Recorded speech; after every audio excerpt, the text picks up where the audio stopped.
वसई विरार की जनता यदि मनपा पर भरोसा कर मनपा के विकास कार्य पर संतुष्ट रहती है तो उसका एकमात्र कारण है विकास का वादा। जी हाँ, कहने को तो यह एक बहुत छोटा शब्द है, लेकिन वसई विरार की जनता आज भी इस शब्द के सहारे बेवकूफ़ बनते आई है। आइए आपको दिखाते हैं वसई विरार में होने वाले विकास की कुछ यादें। जी हाँ, वही झूठे वादे जिसमें जनता को फंसाकर कई बार लपेटा गया, अवैध बांधकाम को बढ़ावा देकर शहर को कई बार दलदल में ढकेला गया। जनता बेचारी इसी भरोसे पर टिकी रही कि शायद मनपा का अधिकारी आज भ्रष्टाचारी ना होता तो वसई विरार आज कुछ और होता। जी हाँ, आइए आपको दिखाते हैं वसई विरार शहर महानगर पालिका कैसे भ्रष्टाचार को अंजाम देकर जनता को उल्लू बनाती है। स्क्रीन पर दिख रही यह तस्वीरें नालासोपारा पूर्व के साई बाजार इलाके से लेकर सेंट्रल पार्क स्थित यशवंत हाइट इलाके की है, जहां पर महानगर पालिका ने साई बाजार से लेकर यशवंत हाइट्स इलाके तक के 12 मीटर का यह डीपी रास्ता निर्माण कार्य के लिए दिया है और रास्ते की इस मरम्मत तथा निर्माण के लिए राज इंटरप्राइजेस नामक कंपनी को कुल 1,22,75,000 की लागत का टेंडर पास किया गया है। अब आप सोचेंगे कि यदि इतना अच्छा रास्ता बन रहा है तो इसमें दिक्कत क्या है? तो इसमें दिक्कत है इस रास्ते के क्वालिटी की। जी हाँ, करोड़ों की लागत से बन रहे यह रास्ते की क्वालिटी ऐसी होनी चाहिए जैसे मुंबई की सड़कें, यानी आरसीसी द्वारा बनाई गई तथा मजबूती से लैस। लेकिन इसकी हालत तो ऐसी है जो एक ही बारिश में ही मानो बहने लग जाएगी। रही बात दूसरी, तो मनपा ने एक पत्र जारी किया है जिसमें साफ साफ दर्शाया गया है तथा मनपा ने खुद लिखित रूप में मंजूर किया है कि 12 मीटर के इस डीपी रास्ते को बनाने के लिए उसकी मुद्दत बढ़ाई गई है और उसका एकमात्र कारण है इस रास्ते के बीच में आने वाला अनधिकृत बांधकाम। जी हाँ, मनपा ने इस पत्र में दर्शाया है कि उन्हें इस डीपी रास्ते को बनाने के लिए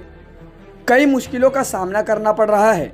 क्योंकि इस रास्ते के बीच में कई सारे अवैध बांधकाम किए गए हैं।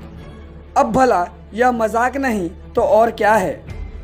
एक तरफ जहां महानगर पालिका अपने इलाकों में हो रहे अवैध निर्माण पर रोक लगाकर कड़ी कार्रवाई करने तथा इसको नियंत्रण में रखने और शहर के विकास कार्य करने के लिए होती है,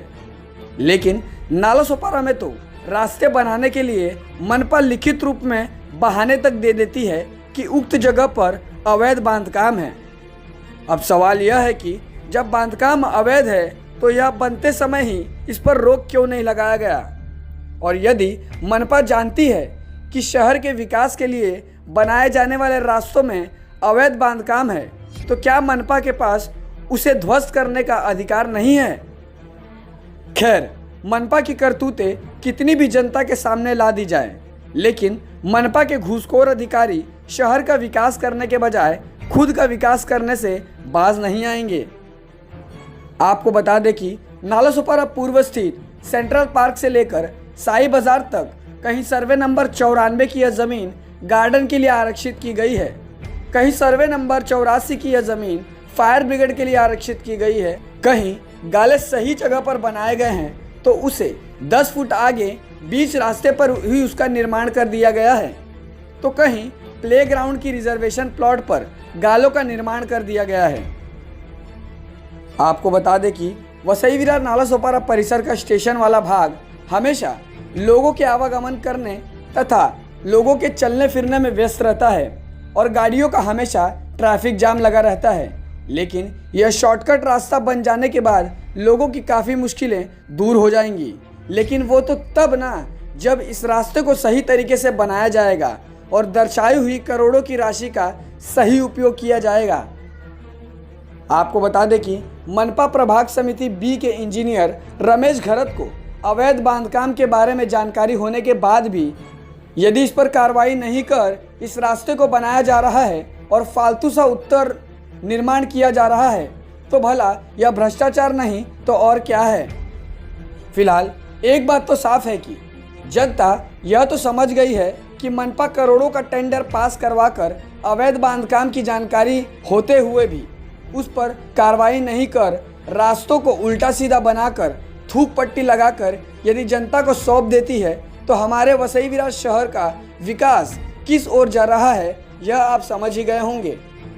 फिलहाल इस खबर में इतना ही, लेकिन आने वाले समय में हम आपको दिखाएंगे कि इस इलाके के स्थानिक व्यवसायियों द्वारा किस तरीके से अपना अवैध व्यवसाय चलाने के लिए मनपा से सांठ-गांठ बैठाकर रखा जाता है और जनता को किस तरीके से बेवकूफ़ बनाकर टेंडर लेकर झोल झाल को अंजाम दिया जाता है।